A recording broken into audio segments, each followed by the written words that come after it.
السلام عليكم ورحمة الله وبركاته حبايبنا طلاب ثالثة ثانوي. النهارده إن شاء الله نحل مع بعض الدرس الأول في الباب الثاني مجموعة أنيونات حمض ال HCl المخفف. طبعا مش عايزك تبقى قلقان من معادلات الباب ده، معادلات سهلة جدا بس مبنية على الفهم. ما تحاولش تمسك ورقة وقلم وتقعد تحفظ كتير من غير ما تحل، لا خلي الاثنين مربوطين ببعض. الفهم وحفظ المعادلات وإن أنت تحل عليها كتير، هتلاقي الأفكار بتحفظك النواتج بدون ما تعمل مجهود كتير في الحفظ. نسمي الله. بسم الله الرحمن الرحيم. السؤال الاول يا شباب للتعرف على النسبه المئويه لمكونات ماده مجهوله.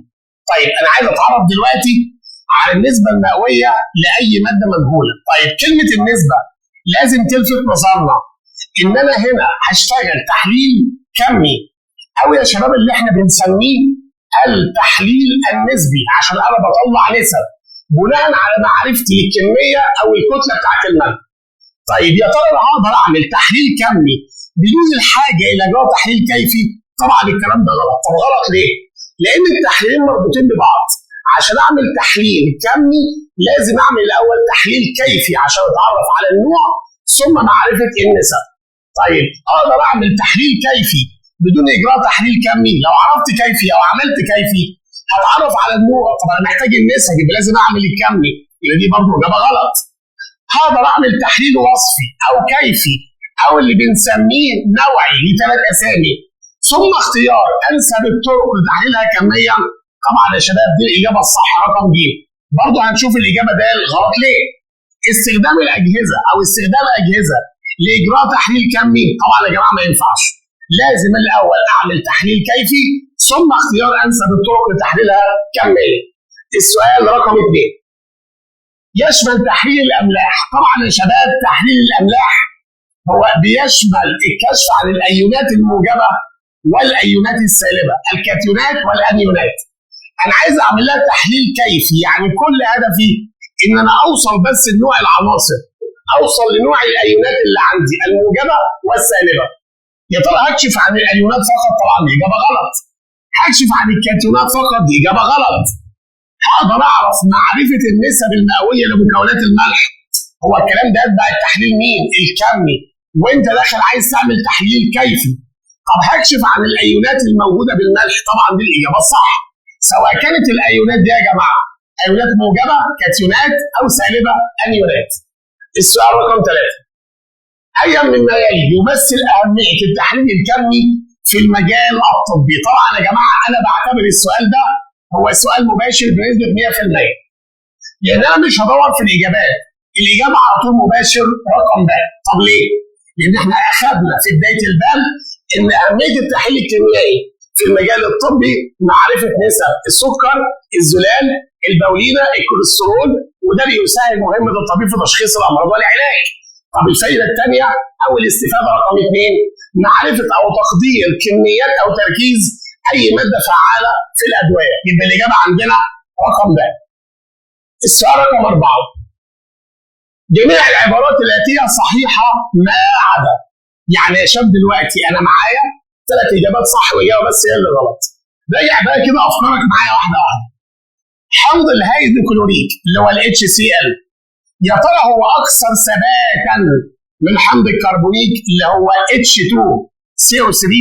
احنا هنوقف الاجابه ثانيه كده وتعالى نذاكر مع بعض. على السريع كده احنا كان عندنا احماض زي حمض H2CO3. احنا قلنا بنراجع، لو انت بتراجع معلوماتك وانت بتحل الباب ده بالنسبه لك ان شاء الله مفهوم بنسبه 100%.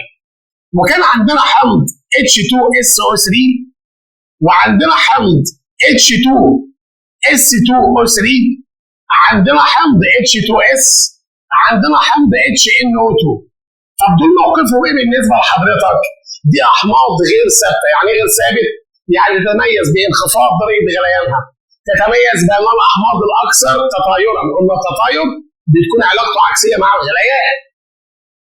طب عندي احماض ثانيه زي حمض مين؟ كان عندي يا شباب حمض ال HCl، عندي حمض ال HBr، عندي حمض ال HI، 3 احماض هيدروجينيه. طبعا ال HF مش معانا، وحمض HNO3 حمض النيتريك، نروح عند الاخ الكبير لحمض النيتروز. عندي احماض ثانيه زي حمض H2SO4، حمض زي H3PO4 حمض الفوسفوريك. طبعا يا شباب دي احماض ثابته. طبعا يا شباب الاحماض دي هي الاحماض متوسطه الثبات. طبعا يا شباب دي احماض بالنسبه لنا هي احماض غير ثابته. تعالى بقى نربط الكلام ده مع السؤال.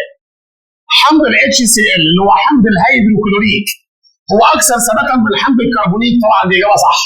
ادي يا جماعه حمض الهيدروكلوريك اكثر ثباتا من حمض الكربونيك، اعلى منه في الغليان. حمض النيتروز HNO2 يا ترى هو اقل ثباتا من حمض الهيدروكلوريك؟ برضه يا شباب اجابه صح. حمض الهيدروكلوريك اكثر ثباتا من حمض النيتريك. الهيدروكلوريك والنيتريك الاثنين بيتبعوا الاحماض الايه؟ المتوسطه. تبقى الاجابه دي هي الاجابه الغلط رقم ج. كمل برضه الاجابات. حمض الكبريتيك H2SO4 هو اكثر ثباتا من حمض الهيدروكلوريك. برضه الاجابه عندي صح. يبقى الاجابه الغلط يا شباب عندنا ان شاء الله رقم ج. سؤال رقم 5. حمض الفوسفوريك يا جماعه حمض الفوسفوريك قبل ما نروح على السؤال ده من الاحماض الثابته، وحمض الهيدروكلوريك ده من الاحماض المتوسطه. تعالى كده نقف لحد السؤال ده او لحد نص السؤال ده كده ونشوف الاجابه. طبعا حمض الفوسفوريك وحمض الهيدروكلوريك. حمض الفوسفوريك هو الحمض H3PO4. الهيدروكلوريك هو حمض HCl. طبعا ده حمض ثابت ده حمض متوسط. يا ترى الفوسفوريك اقل ثبات؟ طبعا غلط. اقل ثبات يعني اقل في الغليان، يبقى الف ودال يا جماعه مش مظبوطين. يبقى دلوقتي اجابتي هفكر يا في ب يا في ج.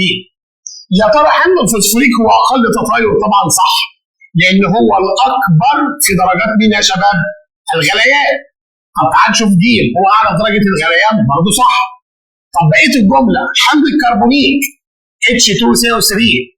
حمض النيتريك هو حمض HNO3 ده من الاحماض مين؟ المتوسطه. طب ده من الاحماض الايه؟ الغير ثابته. طب ده حمض غير ثابت يبقى اكثر ايه؟ تطاير، اقل في درجه الغليان. يبقى الاجابه الصح عندنا رقم ده. طب تعالى نشوف ج بقى ايه اللي غلطها.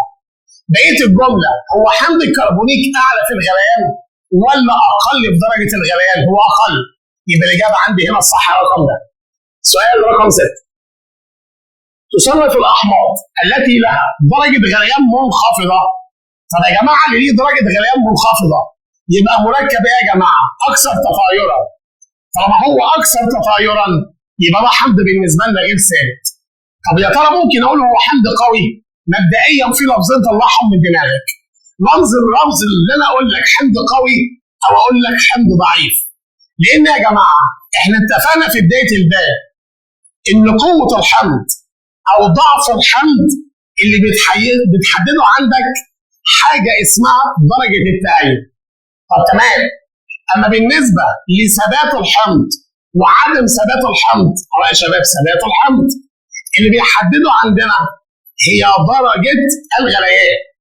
طب يا ترى يا جماعه الاحماض التي لها درجه غليان منخفضه هي احماض قويه؟ قلنا بقى خلاص مش هنفكر لا قوي ولا ضعيف. طب هي احماض منخفضه الثبات؟ صح، لان غليانها منخفض يبقى اكثر تطايرا يبقى اقل ثبات. طب هي احماض عاليه الثبات؟ طبعا الاجابه غلط. يبقى الاجابه هنا عندنا رقم ج. ده كان سؤال رقم 6. طيب سؤال رقم 7. طبعا قبل ما نجاوب سؤال رقم 7 هنفكر كده حضراتكم حاجه صغيره. انا كان عندي مجموعه HCl المخفف، مجموعه حمض الكبريتيك المركز، مجموعه كلوريد الباريوم. اول مجموعتين ايه الاساس العلمي اللي احنا ماشيين عليه؟ حاجه كلنا حافظينها ان الحمض الاكثر ثبات يحل محل الحمض الاقل ثبات في محاليل املاحه ويطرده دائما على هيئه غازات يتم الكشف عنها بالكواشف المناسبه. يبقى هنا يا جماعه الاساس العلمي اللي بيحدد على اساسه الكشف عن الشقوق الحامضيه في اول مجموعتين سواء كانت مجموعه ال HCl او مجموعه حمض الكبريتيك المركز ان انا يا شباب بطلع دول في صوره ايه؟ غازات. طب ايه هو الاساس العلمي؟ لسه مسمعينه مع بعض ان الحمض الاكثر ثبات يطرد الحمض الاقل ثبات. طب ينفع اقول الاقل ثبات يطرد الاكثر ثبات؟ طبعا غلط. القوه والضعف ماليش علاقه بيها. الاضعف والاقوى برضه ماليش علاقه بيها. ده يا جماعه بتعتمد على درجات التأيد. يبقى الاجابه عندنا هنا رقم ده. برضه يا شباب يعتبر السؤال ده سؤال مباشر بس بينبهنا اوعى تفكر في الاقوى والاضعف لان اللي بيحدد ده درجات التأيد ودي قصه ثانيه خالص في الباب الثالث. انا هنا شغال في الباب الثاني على الثبات وعدم الثبات. طب مين اللي متحكم فيه؟ درجات الغليان. كل ما زادت معاك درجات الغليان درجه الثبات عندك بتزيد. نروح على السؤال رقم 8. اثناء اجراء خطوات التحليل الكيفي لملح مجهول، يبقى هنا يا شباب بعمل تحليل كيفي، فإن تصاعد أو إن تصاعد الغازات يمكن أن يدل على إيه؟ نوع الكاتيون طبعا غلط. طب ليه؟ لأن كل الكاتيونات اللي أنا هدرسها أنا بخرجها عندي في صورة إيه يا شباب؟ رواسب. طب كثافة الملح ملوش علاقة عندي بالتحليل الكيفي. طب الكتلة المولية برضه يا جماعة لا، أنا بتعرف على نوع الأنيون وخاصة أنيونات المجموعة الأولى اللي هي مجموعة ال HCl المخفف، والثانية اللي هي مجموعة حمض الكبريتيك المركز. لكن مجموعة كلوريد الباريوم عشان بتعامل مع أحماض ثابتة مش هقدر أخرجها في صورة غازات، فبخرجها في صورة رواسب. يبقى أنت عندك أول مجموعتين HCl H2SO4 المركز بنخرج أنيوناتها في صورة غازات. باقي الشغل كله باقي المعادلات بشتغل وأنا بخرج الكاتيونات أو مجموعة كلوريد الباريوم على هيئة رواسب. طبعا الرواسب ليها ألوان مميزة وأقدر أكشف عنها عن طريق الذوبانية. طيب السؤال اللي بعد كده رقم 9. يمكن التمييز بين محلولين بيكربونات الصوديوم وبيكربونات المغنيسيوم. طب هميز بينهم عن طريق ايه؟ تعال نشوف الاجابات. الذوبان في الماء مش هقدر. طب ايه اللي خلاك بتفكر كده على طول وخدت القرار ان الف دي غلط؟ لان انت لو خدت بالك قلنا هنا بيكربونات وقلنا هنا بيكربونات، في بعض المجموعات وبعض الايونات انا واخد كده قرار ما بيعملوش رواسب ابدا عندي. زي مين؟ مبدئيا يا شباب انا عندي ايون الصوديوم Na موجب، ايون البوتاسيوم K موجب، عندي مجموعه البيكربونات HCO3 سالب 1، مجموعه النترات او النيترات NO3 سالب 1، عندي مجموعه الامونيوم NH4 موجب، هي حتى المجموعه الوحيده الموجبه. تمام؟ عشان بس تسهل الحفظ على نفسك. عندي 3 مجموعات ذريه استحاله يدوك رواسب، كل مركباتهم عند الذوبان في الماء تعطيك محاليل. عندك ايونين استحاله الاقي لهم رواسب، الصوديوم والبوتاسيوم. طب دول يا جماعه تبع المجموعه الكام؟ الوان ايه؟ يبقى عندي 5 حاجات اخد بالي منهم. عندي 3 موجب الصوديوم البوتاسيوم الامونيوم، عندي 2 سالب البيكربونات والنترات، والاثنين بسالب 1 ما لهمش رواسب عند الذوبان في الماء، كل مركباتهم تدينا محاليل. تعالى بقى كده نرجع للسؤال بتاعنا. انا دلوقتي خلاص خدت قرار ان الذوبان في الماء ده مش هختاره لان الاثنين هيدوبوا. طب عن طريق اضافه حمض ال HCl المخفف البيكربونات هيتصاعد طبعا منها CO2 وهنا يتصاعد CO2 من غير ما اعمل الكلام ده كله، ده نفس المجموعتين هيطلعوا نفس الناتج، مش هقدر اميز، انا اقدر اكشف بس. اضافه حمض الكبريتيك المخفف نفس الدور اللي هيقوم بيه ال HCl هيطلع غاز CO2. يبقى عن طريق مين يا شباب؟ التسخين. طب التسخين هيفيدني بايه؟ بيكربونات الصوديوم هذا الحل هنديك كربونات الصوديوم. كربونات الصوديوم هو ملح يذوب في الماء. اما بيكربونات المغنيسيوم هتطلع كربونات المغنيسيوم بعد التسخين وده راسب يا شباب لونه ابيض. طيب يبقى عندي هنا الاجابه رقم ب. سؤال رقم 10. بتتفق املاح الكربونات والبيكربونات في كل مما يلي ما عدا. طب يا ترى هم مشتقين من حمض واحد؟ اللي هو مين يا شباب؟ اللي هو حمض الكربونيك H2CO3. حتى يقول لك الحمض ده يا عم نوع ايه؟ تقول لي ده ثنائي القاعديه. يعني ايه؟ عندما يتفاعل بيعطي كم نوع من الاملاح؟ بيدينا نوعين اللي هم ملح الكربونات وملح البيكربونات. يبقى يا جماعه اول اجابه دي صح، وعايز بيتفقوا في ايه؟ ما عدا في عندي هنا جمله غلط. الذوبان في الماء جميع املاح البيكربونات تذوب، اما جميع املاح الكربونات رواسب ما عدا 3 كربونات الصوديوم البوتاسيوم الامونيوم. يبقى دي الاجابه. تعال برضه نكمل. تتفاعل الكربونات والبيكربونات مع حمض HCl مكونه غاز CO2 صح. حتى يا جماعه واحنا بنشرح قلنا ايه؟ حمض ال HCl يقدر يكشف عن المجموعتين لكن ما يقدرش يعمل بينهم ايه يا شباب؟ تمييز. في الحالتين بيتصاعد CO2 اللي بيعكر باقي الجيل. بينتموا الى مجموعه واحده برضه صح. يبقى الاجابه الغلط عندنا يا شباب رقم ب. سؤال رقم 11. أي أزواج الأيونات التالية عند خلطهما معا يمكن أن يعطي مادة شريحة الذوبان في الماء. يعني يا شباب هتدينا رواسب أو راسب. مبدئيا احنا اتفقنا البوتاسيوم ما بيعملش راسب، الصوديوم ما بيعملش راسب. طب خلاص انا استبعدت كده الاجابه الف والاجابه ب. مجموعه النترات برضه ما بتعملش راسب، يبقى على طول يا جماعه الاجابه عندي رقم د من غير ما افكر. طب لو عايز افكر زياده، الام جي مع السي او 3 هتدينا مين؟ ام جي سي او 3 وده راسب، والراسب ده لونه ابيض. حاول يا شباب تذاكر معلوماتك وانت بتحل، حاول تفكر نفسك بالوان الرواسب، هتلاقي اتحولت من فهم لحفظ ان شاء الله. طبعا هنا الكي مع الاس او 4 هتدينا كي 2 اس او 4 وده محلول. الاي جي مع الان او 3 هتدينا اي جي ان او 3 ده برضه محلول. عند الصوديوم مع الكبريتين هتدينا كبريتين الصوديوم ان اي 2 اس ده برضه محلول. السؤال رقم 12، يمكن او يكشف حمض الهيدروكلوريك المخفف عن الانيونات المشتقه من نوع احماض اقل منه بدرجه الثبات. عن كم حمض يا شباب؟ 5 احماض. طب ال5 احماض دول يا شباب بيدونا كم مجموعه ذريه؟ بيدونا 6 مجموعات ذريه او 6 انيونات بكشف عليهم. مين بقى ال5 احماض اللي قلناهم من شويه في حل السؤال لما قسمنا الغير ثابته والمتوسطه والثابته؟ لان الحمض الكربونيك لوحده بيتحرك مجموعتين، الكربونات والبيكربونات.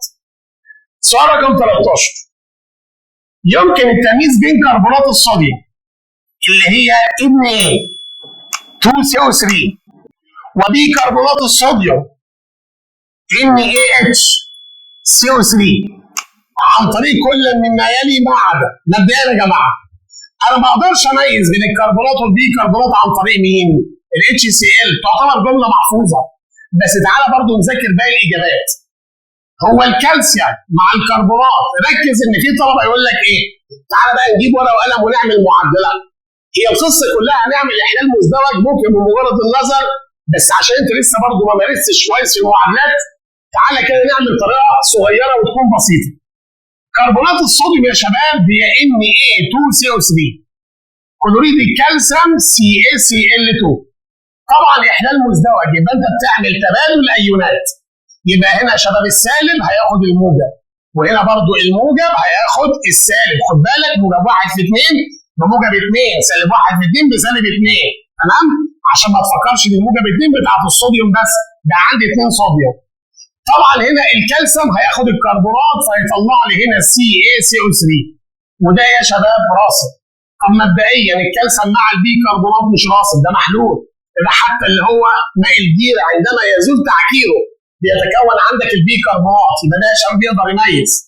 طب تعالى على الكبريتات المغنيسيوم، ده اساسا الكشف التاكيدي مع الكربونات هيدينا MgCO3 راسب ابيض على البارد، مع البيكربونات هيدينا MgHCO3/2. بعد التسخين هيتحول برضه الراسب لونه ابيض، يبقى ده يا جماعه يقدر يميز. AgNO3 الفضه مع الكربونات برضه راسب، مع البيكربونات هتبقى محلول، بيكربونات لا تكون رواسب. يبقى يا جماعه الاجابه عندي رقم د. مبدئيا لو طالب واخد باله ان الHCl بستخدمه في الكشف عليهم، لكن ما اقدرش استخدمه في التمييز ما بينهم. لتشابه النواتج، من النواتج غاز ثاني اكسيد الكربون اللي بيعكر ماء الجير الرابع. نروح يا شباب على السؤال اللي بعده.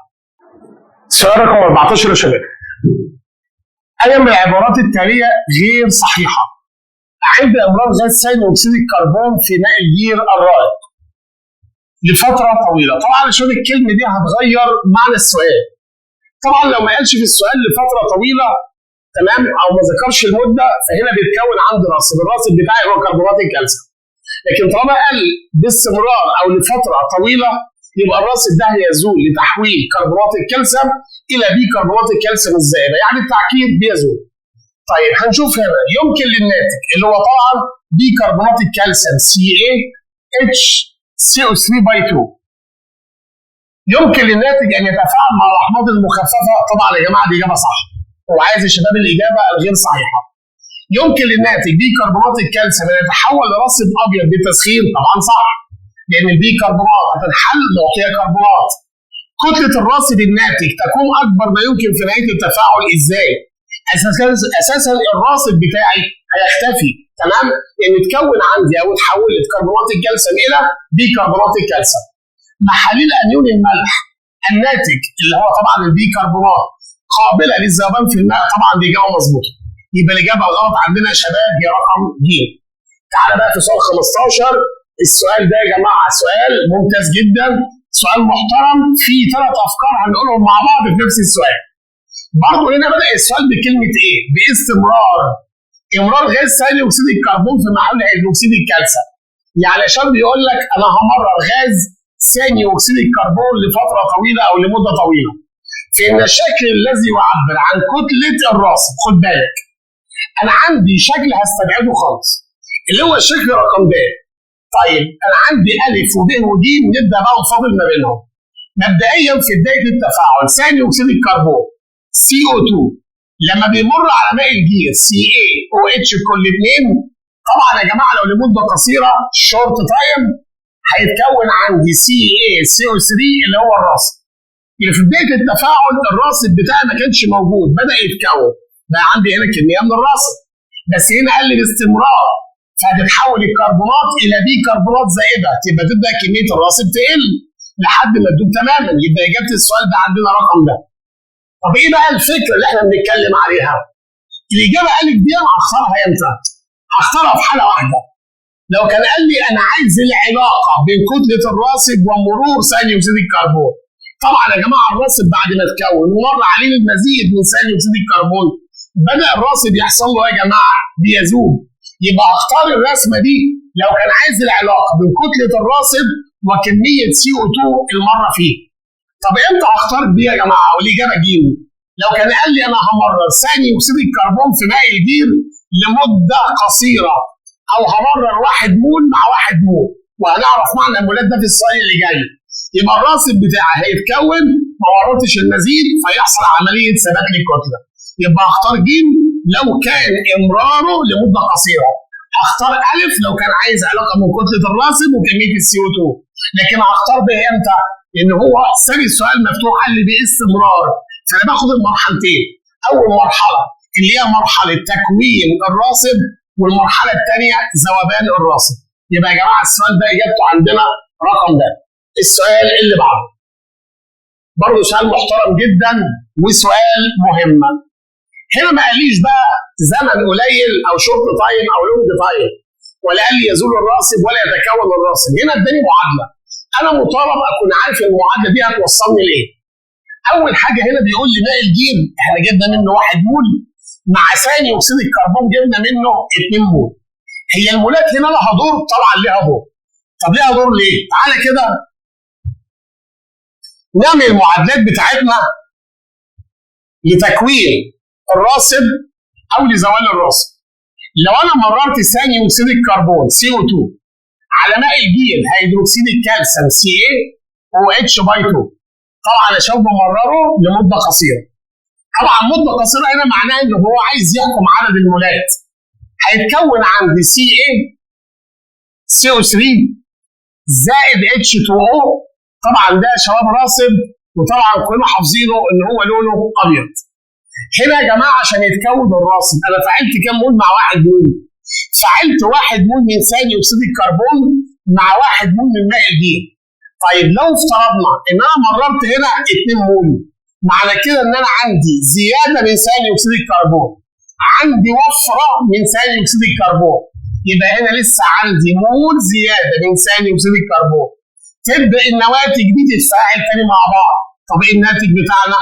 هنعتبرها كده اللي هي لونج تايم، اللي هي معادله زوال التعكير اللي موجود في ماء الجير الرائع، فهتتحول الكربونات الى بيكربونات الكالسيوم. يبقى يا جماعه لو رجعنا هنا للسؤال بتاعنا، انا عندي 1 مول مع 2 مول، معنى كده ان انا عندي وفره او عندي كميه وافره من ثاني اكسيد الكربون. يبقى المركب اكس اللي هيتكون ده هيبقى يا شباب بيكربونات الكالسيوم اللي هو رمزه CaHCO3 باي 2. طب يا ترى بقى خلاص المركب اكس اللي احنا خلاص عرفنا ان هو بيكربونات الكالسيوم، هو يا ترى راسب ابيض؟ طبعا لا. طب هو راسب ابيض؟ برضه لا. طب عند تسخين محلوله اللي هو بيكربونات الكالسيوم يتكون راسب ابيض. تمام. مين الراسب الابيض؟ CaCO3. لان من خلال اي بيكربونات هيدي لك كربونات يذوب في حمض الهيدروكلوريك. طبعا الاجابه مظبوطه. يبقى يا جماعه الاجابه عندنا هنا رقم ج. برضه نبص على الاجابه رقم د. عند تسخين محلول يتكون راسب ابيض. تمام. لا يذوب في حمض الهيدروكلوريك. طبعا الاجابه غلط. لان مجموعه الكربونات والبيكربونات تذوب في حمض الHCl المخفف.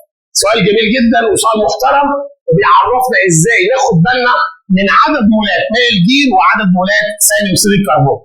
سؤال رقم 17 من التفاعل التالي. هنبص يا جماعه على المعادله 2KX. قبل ما اكمل المعادله انا هبص هنا على التفاعل او على الماده اللي موجوده عندي مع المركب KX. هلاقيها كبريتات المغنيسيوم. طب ده ايه علاقته؟ ده حضرتك الكاشف التاكيد اللي احنا استخدمناه في الكشف عن مجموعه الكربونات CO3 سالب 2 ومجموعه البيكربونات HCO3 سالب 1. طب لو بصينا في الKX هو مديهولك KX ولا مديهولك K2X؟ لا ده مديهولي KX. طب انا فهمت ايه من كده؟ فهمت عندي يا شباب ان البوتاسيوم ده موجب 1.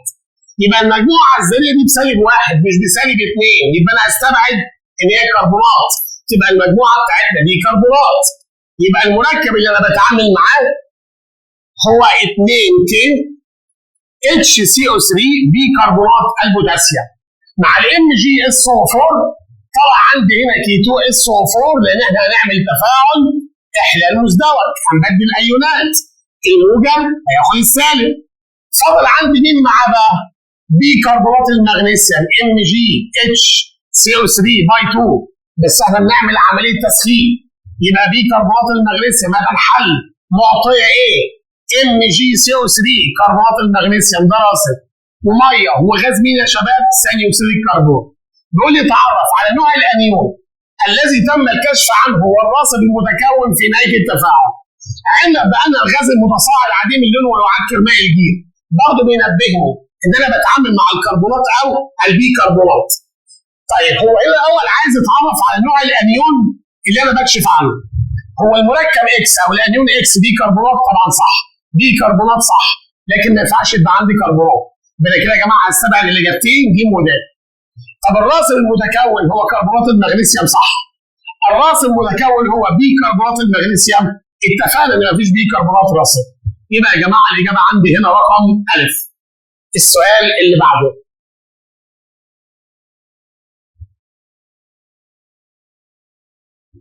عند اضافه حمض الهيدروكلوريك المخفف الى ملح صلب. طيب تمام.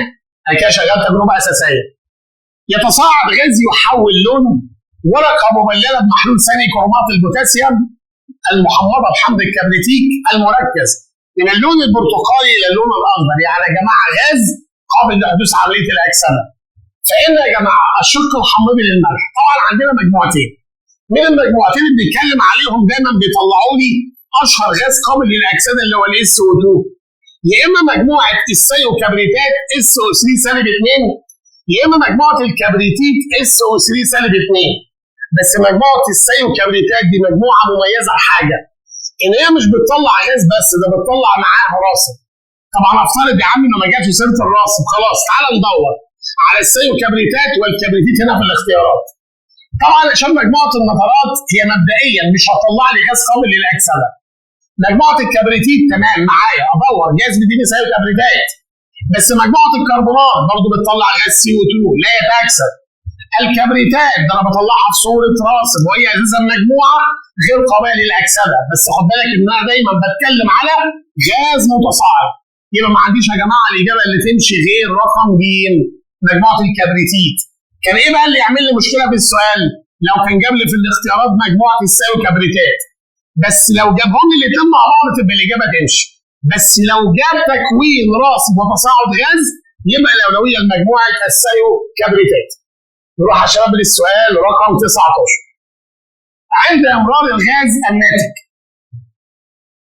عند اضافه حمض الهيدروكلوريك المخفف الى كبريتيت الصوديوم اللي هي شباب رمزها Na2SO3 لما اضيف لها HCl يبقى هيتصاعد غاز مين في النهايه؟ SO2 هو غاز نفاذ الرائحه قابل للاكسده بالمواد المؤكسده. بيقول لي هنا همرر على ورقه مبلله بثاني كرومات البوتاسيوم المحمضه بحمض الكبريتيك اي مالي صحيح. طيب نبص كده عندنا، هو هيتاكسد الكروم من 3 ل 6؟ طبعا غلط، ايه العكس اللي بيحصل؟ طب ليه العكس اللي بيحصل؟ لو انت خدت بالك ان احنا دايما في التفاعل ده بنحول غاز الSO2 وبنحول الكروم اللي موجود في ثاني كرومات البوتاسيوم، انا يهمني الكروم دلوقتي، بحوله من كروم موجب 6 لكبريتات الكروم Cr2SO4 كل 3، فبحوله من 6 لكام يا شباب؟ ل3. يعني الخلاصه انت عملت له عمليه ايه؟ انا عملت له عمليه اختزال. تعالى بقى كده نذاكر عشان محتاجين الباقي في الاختيارات. الكروم موجب 6 طبعا لسه مخلصين ده بالاول طازه، 4S0 3D0، فهو بالنسبه لي كده ضايع. طب الكروم موجب 3 يبقى ال 4S0 ال3D فيها 3، كده بالنسبه لي هو بارة. تعال نشوف باقي الاجابات. يتحول ايون الكروم من الحاله الضايع الى الحاله البارة، طبعا الشباب دي اجابه صح. يقوم غاز ثاني اكسيد الكبريت بدور العامل المؤكسد، غلط، ده حصل له اكسده، لان يا جماعه الكبريت هيتحول من موجب 4 هيتحول الى موجب 6 يبقى عامل مختزل. يقوم حمض الكروميك، نقف بقى، مين هو حمض الكروميك؟ حمض الكروميك يا جماعه هو عباره عن خليط من ثاني كرومات البوتاسيوم K2Cr2O7 المحمضه بحمض الكبريتيك H2SO4. الخليط ده على بعضه يمكن تسميته باسم حمض مين يا شباب؟ الكروميك. طبعا هنا الكروم بيحصل له عمليه اختزال، فهو كده عندي بيقوم بدور العامل مين؟ المؤكسد. تعالى كده نشوف السؤال. بيقول لك هيقوم بدور العامل المختزل برضه يا جماعه اجابه غلط، يبقى الاجابه عندي المظبوطه والصح هي الاجابه رقم ده. سؤال رقم 20. عند امرار غاز SO2 في محلول ثاني كرومات البوتاسيوم. طبعا نفس المعلومه او نفس السؤال ده اكيد مرتبط بالسؤال اللي قبله. لما انا همرر يا شباب غاز SO2 في محلول ثاني كرومات البوتاسيوم البرتقاليه المحمضه، فان عدد الالكترونات المفرده لدى ايون الكروم، لسه قايلين من شويه ان انا بحول الكروم من موجب 6 الى كروم موجب 3، فكان عندي هنا 4S0 3D0 حولته ل 4S0 3D3. هنا ما كانش عندي مفرد عدده 0، هنا بقى عندي 3 مفرد، يبقى عدد المفرد يا شباب هيزداد. سؤال جميل، سؤال محترم، معتمد برضه لو انت خدت بالك، هي فكره عمال يقلب فيها في الافكار. لو انت ركزت الكروم بيحصل له ايه؟ عمليه اختزال. طب من كام لكام؟ من 6 ل 3. اتحول من ايه لايه؟ من ضيق لبارة. طب المفرد كان بصفر، اتحول عندي لكام مفرد؟ 3. عدد المفرد حصل له ايه؟ بدا عندي المفرد يزيد. هنا بيقول لي يتحول لون برتقالي لمحلول ثاني كرومات البوتاسيوم. خد بالك ان الكروم هنا برضه يا شباب بنكرر من موجب 6. المعلومه بدات يعني تثبت شويه. المحمضه الى اللون الاخضر عند تفاعلها مع Na2SO3 وذلك بسبب تكون ماده ايه يا شباب؟ كبريتات الكروم. طب ليه يا عم؟ لان الكروم فيها موجب 3. طب ليه ما تختارش دي؟ ده الكروم هنا حرك بموجب 2، ده انا حولت في التفاعل الكروم من 6 ل 3. طب ليه ما تنفعش K2Cr6؟ تعال نحسب عدد التأكسد. هنا موجب 1 في 2 يبقى موجب 2، سالب 2 في 4 يبقى سالب 8، يبقى عندي هنا الكروم بموجب 6، ده هي ما حصلهاش اي حاجه. هنا الكروم عندي Cr2O3 ما هو عنده موجب 3 بس سيادتك ده اكسيد. انا عندي هنا الملح بتاعنا بيظهر لونه لما بيدوب في الميه، وده اللي حصل جوه التفاعل. طبعا قصه الالوان دي ملغيه من الباب الاول، بس احنا بنقول تاني انا بكون املاح الكروم او كبريتات الكروم الثلاثيه اللي هي لونها بيكون اخضر، انما اكسيد الكروم طبعا كانوا بيستخدموه في عمل الاصباغ، هو ملوش لون ثابت، دي اكتر من لون معين. سؤال رقم 22. وفق التفاعل الاتي، عندي هنا 3SO2 مع K2Cr2O7. برضه يا جماعه السؤال له علاقه باللي فات، لو تركز انا عندي هنا السؤال اهو Cr2SO4 وكل 3 دي الماده اللي موجوده عندك هنا في النواتج. تعال نشوف كده السؤال. انا عندي المعادله اللي باكسد فيها غاز SO2 بيتكون عندي الكروم موجب 3. طبعا اي مركب فيه عنصر ممثل عندك فهو مركب عديم اللون. اي من العبارات الاتيه تعتبر صحيحه؟ SO2 عامل مؤكسد؟ طبعا يا جماعه غلط، لان الاس احنا قلنا كان بموجب 4 حولته عندي هنا في النواتج لموجب كام؟ 6، حصل له اكسده، يبقى هنا شغال معايا عامل ايه يا شباب؟ مختزل. محلول K2 SO4 اخضر اللون طبعا غلط. اي عنصر ممثل ما بيديكش عندك لون.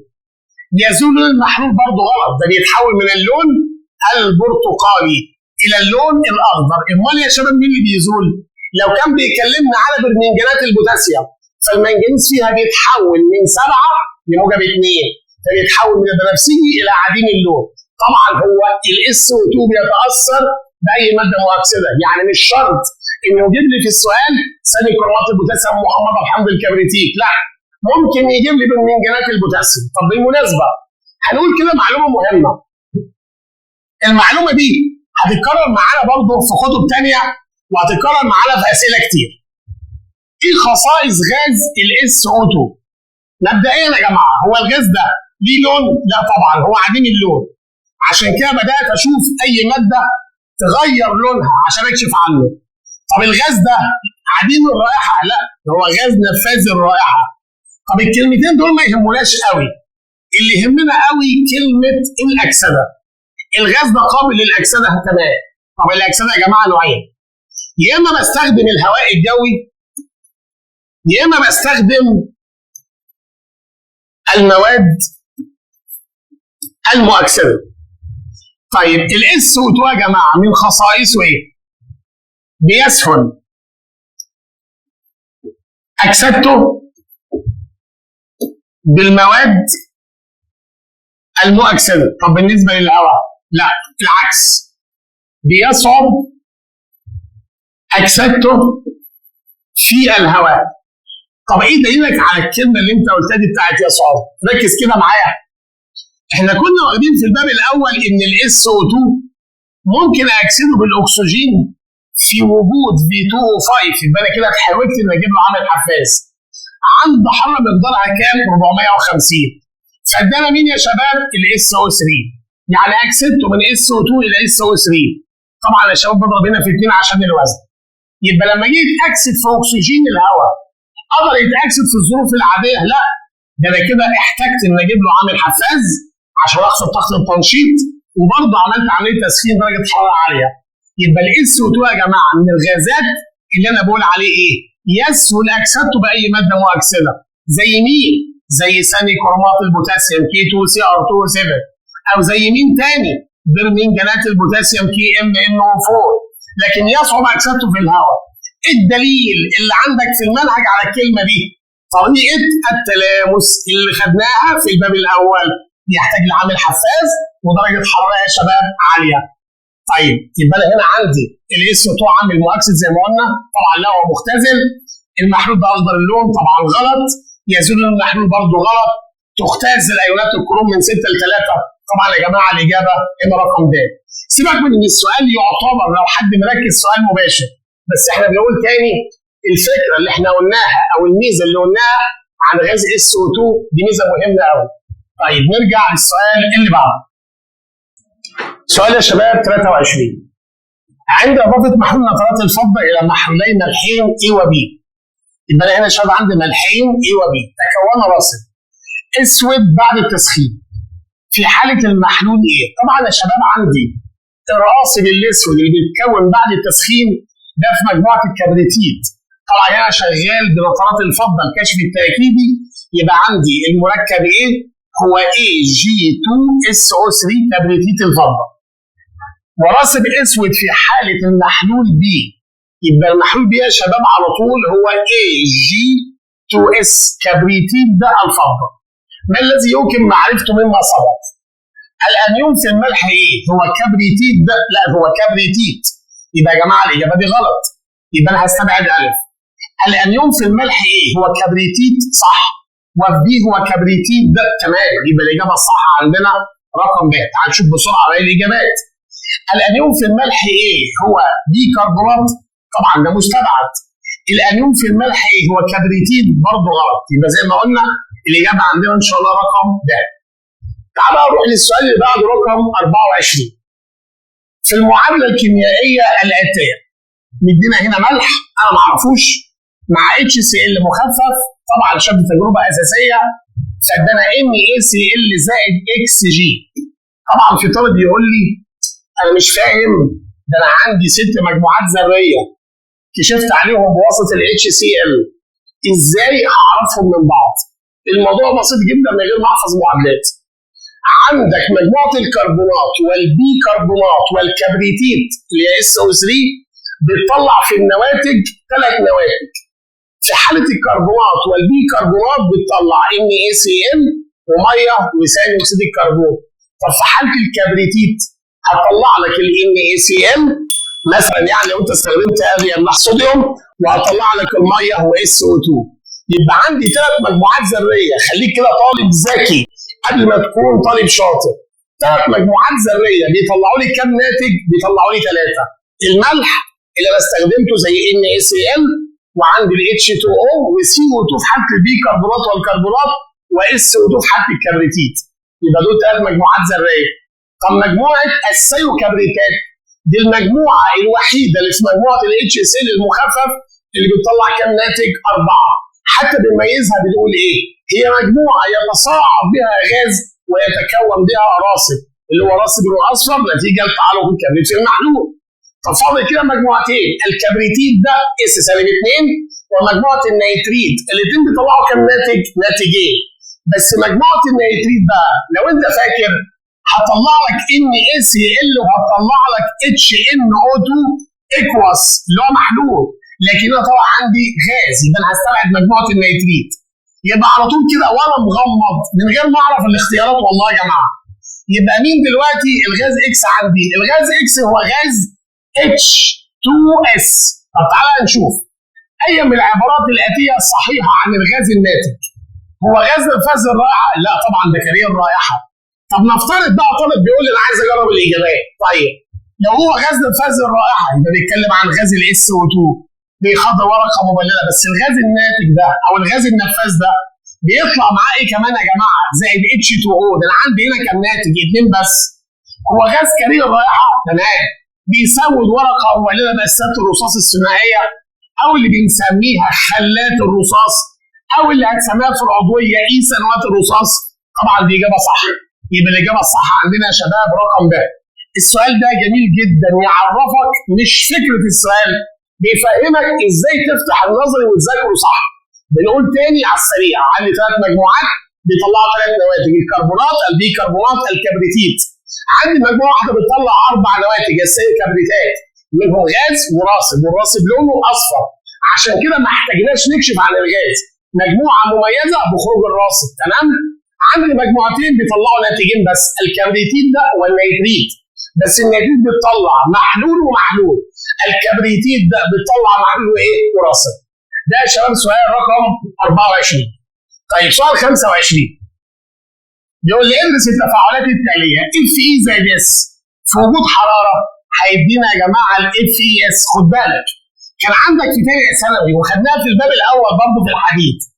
لو انا جبت الحديد مع الكبريت على البارد هيتكون بينهم مخلوط وليس مركب، ما حصلش بينهم تفاعل. لكن هنا انا سخنت، يعني اديتهم حراره فيطلع الكبريتيد الحديد الثنائي مع ال HCl، يبقى هيطلع هنا FeCl2 ويتصاعد غاز ال H2S، نفس الغاز اللي قلنا عليه ده ورايح ايه؟ كريهه. يبقى المركب ايه اللي هيطلع عندي؟ Fe2S3 طبعا لا، هو FeS. طيب يطلع مخلوط؟ لا طبعا. هيطلع مخلوط؟ لا. ليه ما طلعش مخلوط؟ لان انت عملت تسخين، يعني انت وصلتهم لمرحله التفاعل. امتى كان يطلع مخلوط؟ لو كان هنا عندك على البارد ما كانش فيه حراره، يبقى انا هستبعد د وهستبعد د. يبقى الاجابه على طول باينه ان هي رقم ب. بس نكمل، عندي ال FeS مع ال HCl هيطلع FeCl2 ويتصاعد غاز ال H2S. يبقى يا شباب عندنا الاجابه رقم ب.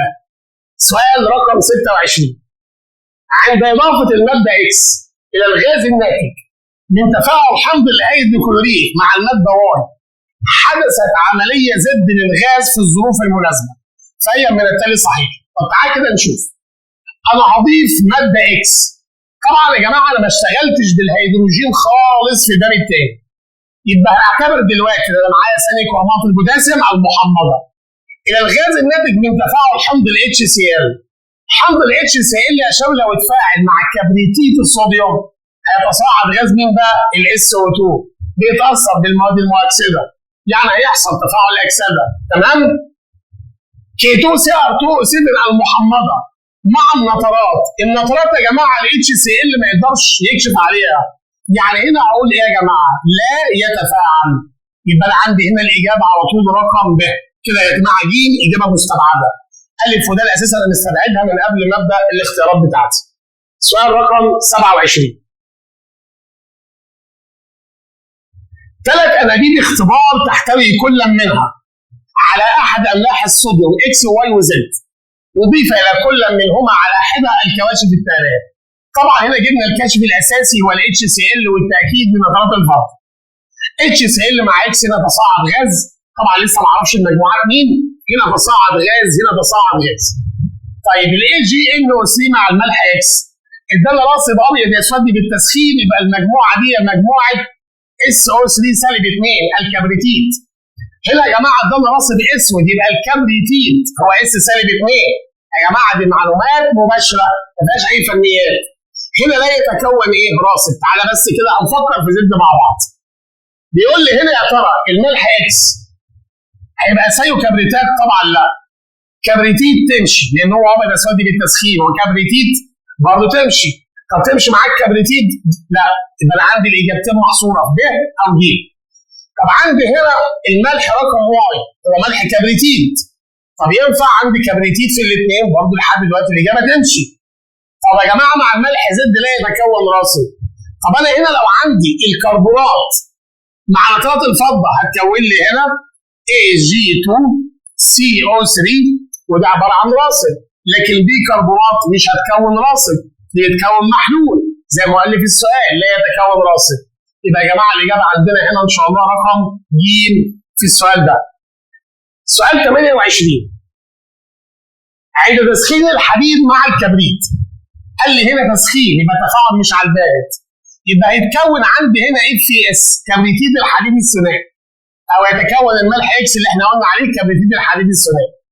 وبتفاعل الناتج مع حمض الهيدروكلوريك المخفف ينتج الغاز Y اللي هو يا جماعه غاز H2S الذي يكون راسب اسود مع المحلول Z اللي هو اسيتات الرصاص CH3COO وكل 2 BB. بيسالني بقى عن الانيون بتاع Z، يعني ما يسالني عن الايون السالب، بيسالني عن الشق الحامضي هي مجموعه الاسيتات CH3COH اللي هي مشتقه من مين؟ مشتقه من حمض الاسيتيك او حمض الخليك او حمض الايثانويك. يبقى الاجابه هنا رقم ب. سؤال رقم 29. عند اضافه حمض الهيدروكلوريك المخفف الى احد الاملاح الصلبه تصاعد غاز الماء، تمام؟ وعند اضافه محلول نترات الفضه الى محلول هذا الملح لم يتكون راسب معين. انا بستنتج من ده ايه؟ تعالى كده نفكر تفكير بسيط. هو هنا استخدم نترات الفضه اللي هي رمزها AgNO3. طب لو جت مع الكربونات تدينا على طول راسب.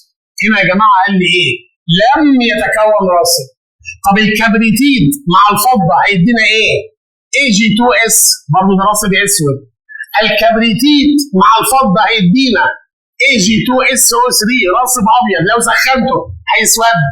لكن البيكربونات مع الفضه استحاله تكون راسب. يبقى السؤال ده اجابته معانا الرقم ده. خد بالك السؤال معتمد على المعلومات اللي انت عمال تحصلها مع حل الاسئله. الباب بسيط، الباب سهل، محتاج منك بس تركيز وانت بتحل. سؤال رقم 30.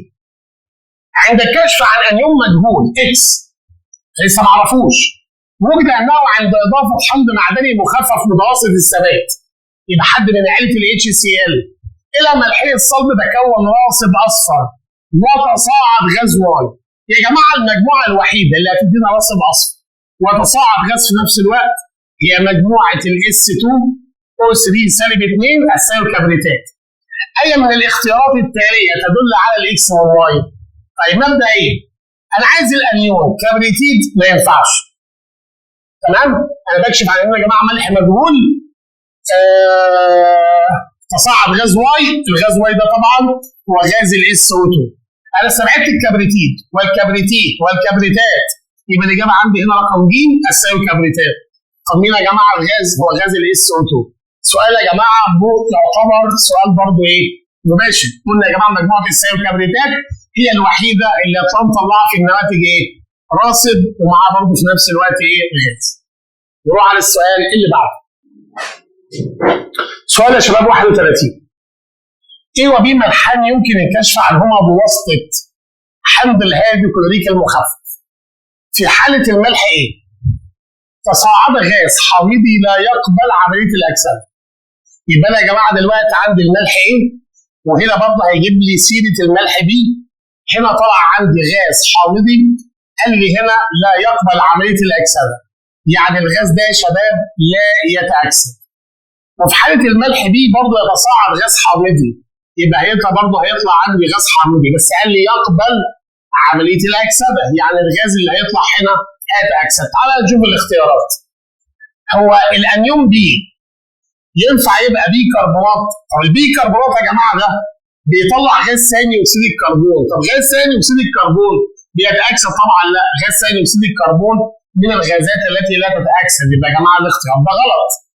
طب برضه الكربونات هتطلع ثاني اكسيد الكربون لا يتاكسد، برضه هنا لا يتاكسد. طب بي مجموعه الثيوكبريتات بتطلع معاه غاز الاس او 2.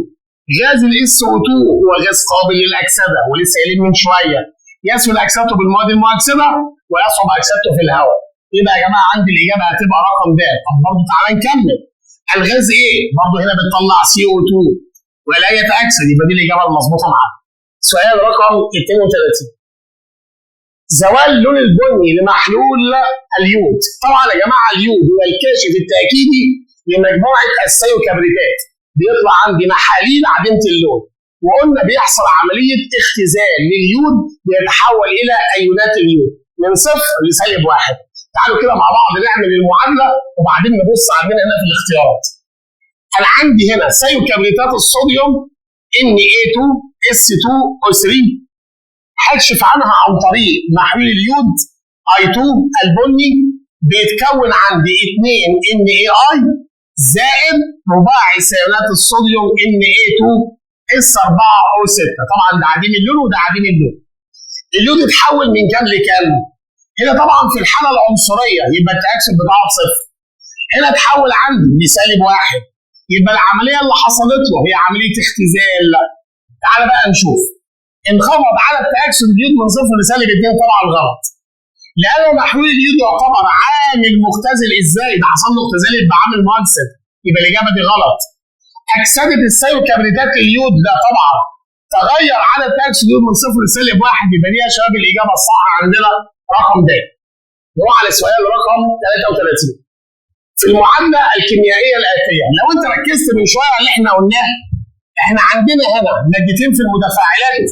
عندي كام ناتج؟ ادي 1 2 3 4. تعال نفكر. النواتج هنا فيها غاز، هنا فيها راصد. ده انا عندي 6 مجموعات، مفيش منهم مجموعه بتطلع 4 نواتج غير مجموعه واحده، هي مجموعه الثيوكبريتات S2O3 سالب 2 بيطلع لي غاز وايه؟ وراصد. يبقى انا مغمض هتلاقي الحل بقى بسيط، مش هينفع اختار كربونات ولا كبريتين، دي بتطلع 3 نواتج، دي بتطلع 3 نواتج. الكبريتات مش هيتفاعل اساسا مع الHCl، يبقى الاجابه رقم د. طيب الغاز اللي هيطلع هو غاز مين يا شباب؟ الSO2. ادي حل السؤال في دقيقه، ما كملش كمان الدقيقه. تعالى كده نشوف السؤال اللي بعده. سؤال رقم 34. ادرس الجدول الاتي ثم اجل. الكشف المضاف HCl المخفف مع الملح الصلب. هنا بيتصاعد غاز وهنا بيتصاعد غاز، تمام.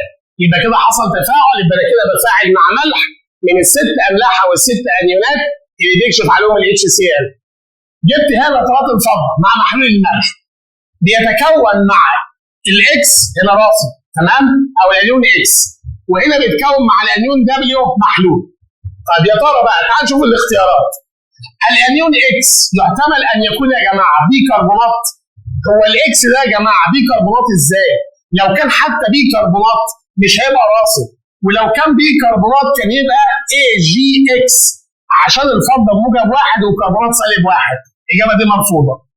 الانيون اكس يحتمل ان يكون ثيوكبريتات. طب والانيون دبليو كبريتيت يا جماعه لو كبريتيد كان هيبقى Ag2W عشان ده بسالب ايه؟ 2. برضه الاجابه دي غلط. الانيون اكس يحتمل ان يكون كبريتيد ده. طيب ماشي هنكمل. والدبليو كبريتيد نفس الاختيار ما ينفعش. طب الانيون اكس يحتمل ان يكون كربونات. طيب تمام Ag2CO3. والانيون دبليو هو بي كربونات ومحلول. تمام. البي كربونات يا جماعه لا تكون ايه؟ رواسب. طبعا هنا اشتغلت على التكافؤ ما رضيتش اشتغل انه محلول ولا راسب عشان بس اعرفك ان حتى الصيغه بتاع المركب ما بصلحش ان انا اختارها. يبقى هنا يا جماعه عندنا السؤال اجابته رقم د. السؤال اللي بعد كده، اذا تم اضافه حمض HX مخفف الى انبوبه اختبار تحتوي على ملح صلب Na2Y حدث تفاعل يعبر عنه بالمعادله. ركز كده برضه انا ما اعرفش مين HX ومين Na2Y. انا بتعامل ان انا مش عارف اي حاجه في المعادلات بس واخد بالي ان انا فاهم انا بعمل ايه. انا عندي كام ناتج هنا؟ 3 نواتج. يبقى المجموعه بتاعتي اللي بتعامل معاها يا اما كربونات يا اما بي كربونات يا اما كبريتيت SO3 سالب 2. تعالى كده قال 2HX صح؟ طب 2HX ده اللي هو الحمض بتاعنا مع Na2Y ده الملح بتاعنا.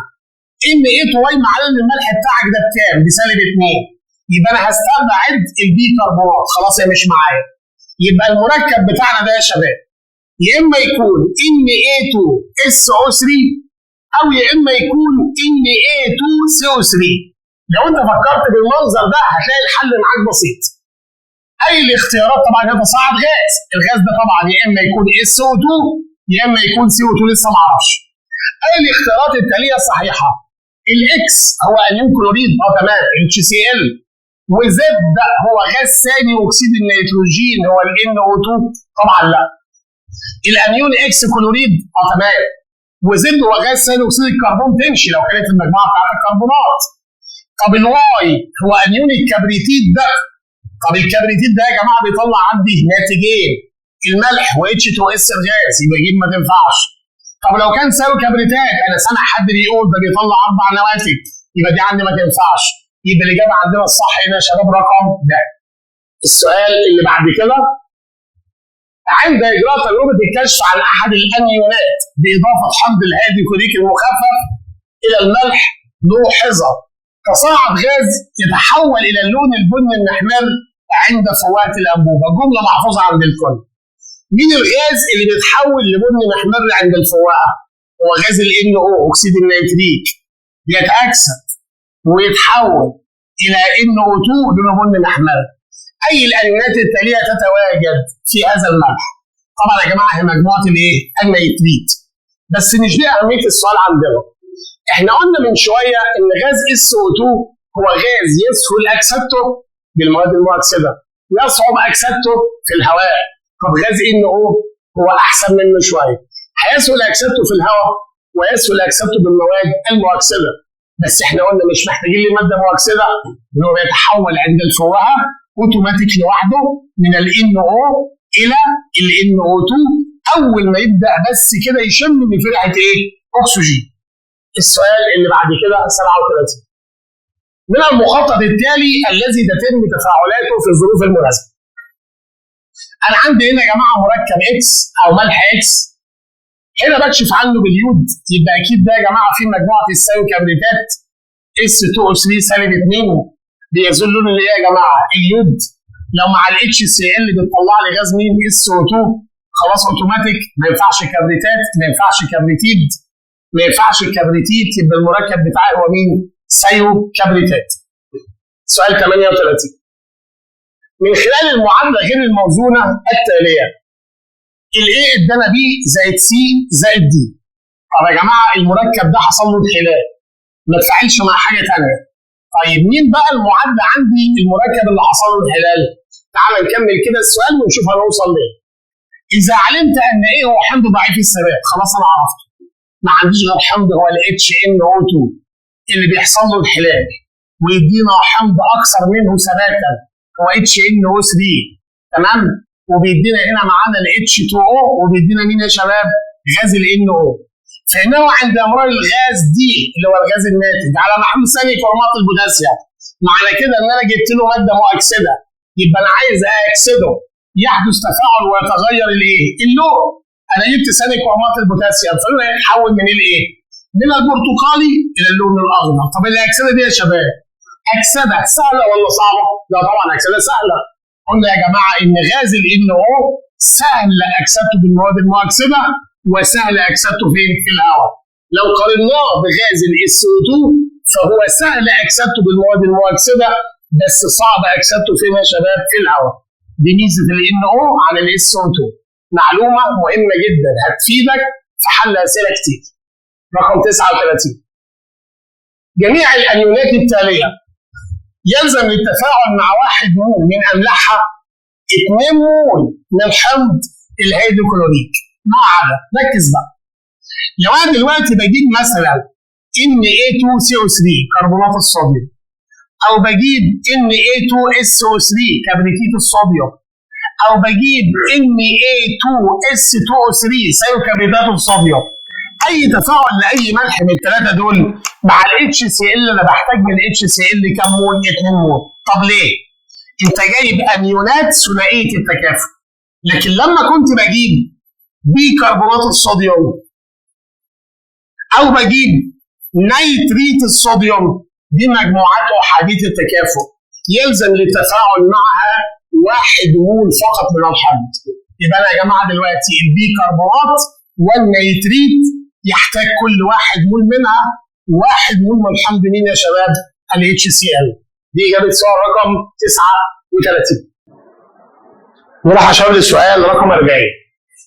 عند إضافة حمض ال HCl المخفف إلى كل من الأملاح الصلبة A و B و C و D كل على حدة تحدث المشاهدات الموضحة في الجدول. أول مشاهدة يا شباب يتصاعد غاز نفاذ الرائحة مع تكون راسب. طالما يا جماعة طلع غاز نفاذ الرائحة بنقول تاني فهو غاز ال SO2 وتكون معاه راسب، فالمجموعة بتاعتي هي السيوكبريتات S2O3 بسالب 2. هنا في المشاهدة الثانية يتصاعد غاز حامضي يعكر ماء الجير. يبقى طبعا يا جماعة ده غاز مين؟ ثاني أكسيد الكربون. يبقى عندنا احتمالين، يا إما مجموعة البيكربونات يا إما مجموعة الكربونات. المشاهدة 3 يتصاعد غاز كريه الرائحة. تمام؟ حافظين أحسن مننا بس بيساوي ورقة مبللة. يبقى ده غاز ال H2S. يبقى هنا بتكلم عن أنيون الكبريتيد. هنا بصعد أبخرة بنية حمراء عند الفوهة. يبقى ده يا جماعة غاز ال NO أكسيد النيتريك. يبقى أنا بتكلم عن مجموعة النيتريت NO2 سالب 1. هنا بقى بيقول لي فهي المال يعد صحيح. هو يا جماعة ينفع سيبك طبعا من ملح بي لأن عندنا في احتمالين يا إما كربونات يا بيكربونات. تعالى كده في الملح سي. سي يبقى نيتريت؟ لا طبعا ده السي ده كبريتيد. ولا تمام ولا السي كبريتيد تمام. يبقى واضح كده ان الإجابة هتبقى ده. يبقى البي ملح كربونات تمام يمشي كربونات. السي كبريتيد تمام. الدي ملح نيتريت تمام. يبقى الإجابة الصح عندنا هتبقى رقم د. سؤال يا جماعة مبني على المشاهدات أو تعرف ملاحظات المعادلات إيه النواتج اللي فيها بشكل مباشر. السؤال اللي بعد كده رقم 42. عند إضافة HCl مخفف إلى ملحين A و B كل على حدة مع الملح A تصاعد غاز عديم اللون والرائحة، ومع الملح B خد بالك عديم اللون وعديم الرائحة فهو غاز مين يا شباب؟ CO2. ومع الملح B تصاعد غاز عديم اللون يتحول عند الفوهة. يبقى ده يا جماعة غاز مين؟ ال NO إلى البن المحمرة. خد بالك هو هنا البي اتفاعل وطلع لك ال NO. ينفع البي يبقى نترات؟ مش بيتفاعل مع ال HCl. ينفع البي نترات؟ لا طبعا. تنفع تبقى نيتريت. يبقى الإجابة ج د. طب المركب ايه او الملح ايه؟ كربونات تمام عشان يطلع CO2. طب ينفع يبقى كبريتيد؟ ده لا ده بيطلع غاز مين يا شباب؟ H2S. قال لك كده ده غاز عديم اللون وعديم الرائحة. لكن غاز H2S يا جماعة لا معروف انه غاز كريه الرائحة. يبقى الإجابة الصح بتاعتنا هتكون رقم ج. السؤال اللي بعد كده. يستخدم حمض HCl للكشف عن الأملاح التي تحتوي على الأنيون X. تمام. معنى كده يا جماعة إن ال HCl هيبقى أكثر ثباتا من الحمض المشتق منه X. ولا يكشف عن الأملاح التي تحتوي على الانيون واي. يبقى انا كده لو عايز ارتب عشان هو يسالني على الترتيب، يبقى حمض يا جماعه الاتش سي ال اكثر ثباتا من حمض الاتش اكس، لانه يقدر يكشف عن الانيونات بتاعته. بس هو اقل ثباتا من الحمض مين يا جماعه؟ الاتش واي، عشان مش قادر يكشف عليه. في حين ان حمض الكبريتيك بستخدمه في الكشف عن اكس وايه وواي، يعني اكثر منهم ثبات. يبقى حمض الكبريتيك اكثر ثباتا من الحمض اتش واي، اكثر ثباتا من الحمض اتش سي ال، اكثر ثباتا من اتش اكس. يبقى اتش 2 اس او 4 اكثر ثباتا من اتش واي، اكثر ثباتا من اتش سي ال، اكثر ثباتا من الاتش اكس. يبقى الاجابه عندنا هنا رقم الف. طبعا كده بقيه الاجابات عندي ما تنفعش. سؤال مباشر معتمد على القانون او القاعده اللي احنا بنشتغل بيها، ان الحمض الاكثر ثبات هيحل محل اقل ثباتا في محاليل املاح. تمام؟ السؤال اللي بعد كده رقم 43. عند امرار غاز نقط في محلول نقط لا يحدث تغير ملحوظ في المحلول. سؤال مش صعب يا جماعه، بس سؤال مهم بيعرفنا افكار هنستخدمها بعد كده في الابواب اللي جايه، وهتحتاج كل معلومه في استغلالك في حل الاسئله عشان توصل لمستوى محترم انت تكون مقتنع بيه. مبدئيا يا شباب، لو مررنا غاز ثاني اكسيد الكربون CO2 في هيدروكسيد الباريوم BA OH كل 2، طبعا من غير ما نقعد نكتب معادلات، انا بستخدم في الكشف عن ثاني اكسيد الكربون اي ماده قلويه، اي ماده فيها OH، بس بستبعد عندي 3 مركبات محظور عليا اشتغل بيهم: هيدروكسيد الصوديوم، هيدروكسيد البوتاسيوم، هيدروكسيد الامونيوم. طب ليه؟ ال3 مركبات دول بيطلعوا كربونات زائده، فمش هقدر الاحظ التغير الملحوظ في المحلول، يعني من النهايه مش هطلع رواسب. يبقى دلوقتي يا جماعه الباريوم مع ثاني اكسيد الكربون هيطلع لي BaCO3 راسب. يبقى انا كده يا جماعه هلاحظ تغير. هو هنا بيقول لي لا يحدث تغير ملحوظ، يبقى قال دي اجابه مستبعده. طيب هنسيب بقى ونروح لجيم. كبريتيد الهيدروجين هو غاز H2S مع صفر رصاص، هيدينا راسب من الBbS لونه اسود، يعني كده برضه حصل تغير ملحوظ. ثاني اكسيد الكبريت هو غاز SO2 مع ثاني كرومات البوتاسيوم، لونها هيتغير من برتقالي الى اخضر عشان الكروم حصل له اختزال من 6 ل 3. يبقى بالاستبعاد هي الاجابه بقى. طب من غير استبعاد، غاز النشادر يا شباب هو NH3، هيدروكسيد البوتاسيوم هو KOH.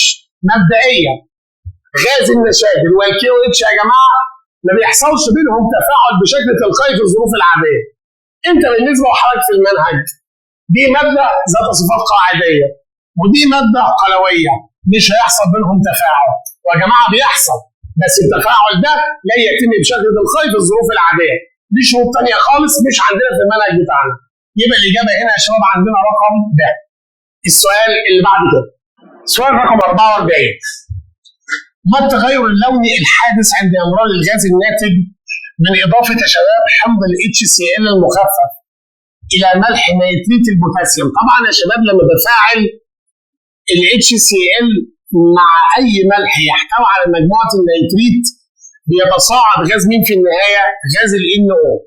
طبعا الغاز بيتاكسد عند الفواعه ويتحول الى اللون البني الاحمر، بس انا هنا مش هسيبه للفواعه، انا هعرضه لمحلول بالمنجنات البوتاسيوم. طبعا يا شباب احنا قلنا ان غاز ال NO سهل اكسدته في الهواء، سهل اكسدته بالمواد المؤكسده.